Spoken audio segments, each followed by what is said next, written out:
चंद्रभूषण सिंह जी, अहमदाबाद से। श्री हरिवंश।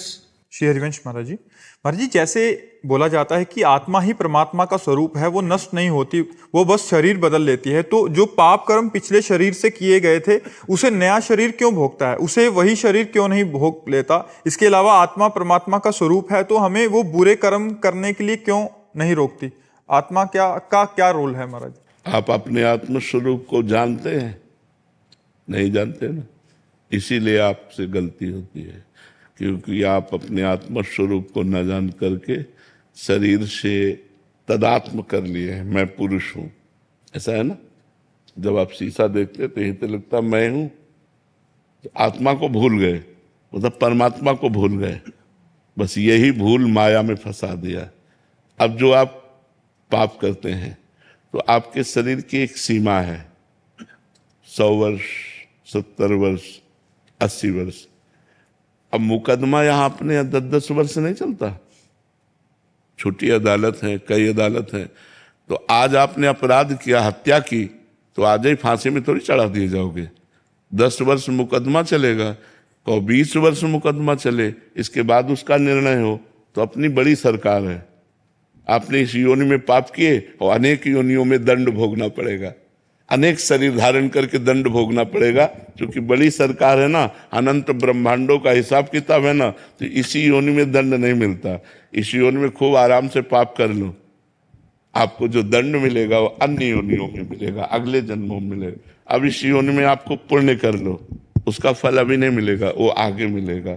जैसे हमने पूर्व में पाप किए तो अब हमें भोगना पड़ रहा है, पूर्व में पुण्य किए तो वो अब मिल रहा है। लेकिन अब आप कर्म कर रहे हैं और पूर्व का पुण्य चल रहा है तो चकाचक आनंद है। अब पुण्य कर रहे हैं लेकिन पूर्व पाप चल रहा है, बड़ा दुख, बड़ी परेशानी, बड़ी समस्या है। इसीलिए लोग समझ नहीं पाते कि धर्मात्मा पुरुष दुखी है और पापात्मा सुखी है। इस निर्णय को नहीं समझ। ये हमारा भगवान का कानून है, इसलिए भोगना पड़ता है, अन्य जन्मों में भोगना पड़ता है।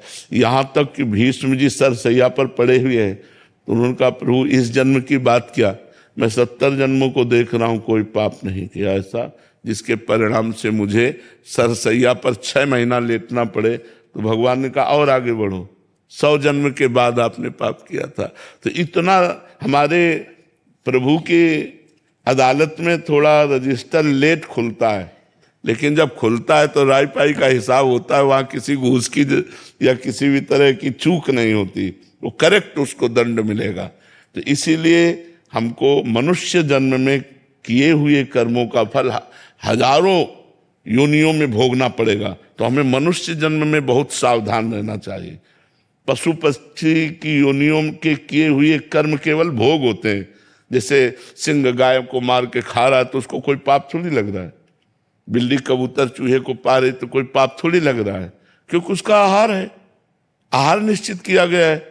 मनुष्य अगर मुर्गा खा रहा है, बकरा खा रहा है तो पाप कर रहे हो, क्योंकि वो तुम्हारा आहार नहीं, तुम्हारा रोटी दाल आहार है, तुम्हारा साग सब्जी आहार है, घी दूध आहार है। ये तुम्हारा मांस बकरा भैंसा मुर्गा जो खा रहे हैं ना, ये दुर्गति को प्राप्त होते हैं। अब इस जन्म में जो हम कर्म करेंगे हमें आगे जन्म मिलेंगे, हिसाब ऐसा है। कानून है। अब क्यों है तो सरकारी कानून है कानून है। जहां जैसी व्यवस्था होती है तो हमारे भगवान का कानून है कि इस जन्म में पाप करोगे तो आपको अनेकों जन्मों में उस पाप का फल भोग। कुछ ऐसे कर्म भी हैं जिसका इसी जन्म में भुगतान हो जाता है। बहुत भयंकर अपराध, साधु अपराध, साधु अवज्ञा तुरंत भवानी, कर कल्याण अखिल ज्ञानी। अगर संत का अपराध बन गया, वैष्णव का अपराध बन गया, भक्त का अपराध बन गया तो तुरंत लागू हो जाएगा। तो साधु अवज्ञा तुरंत भवानी, महापुरुषों का अपराध कर देने पर तुरंत लागू हो जाता है, वो परेशान हो जाएगा। ये हमने देखा है।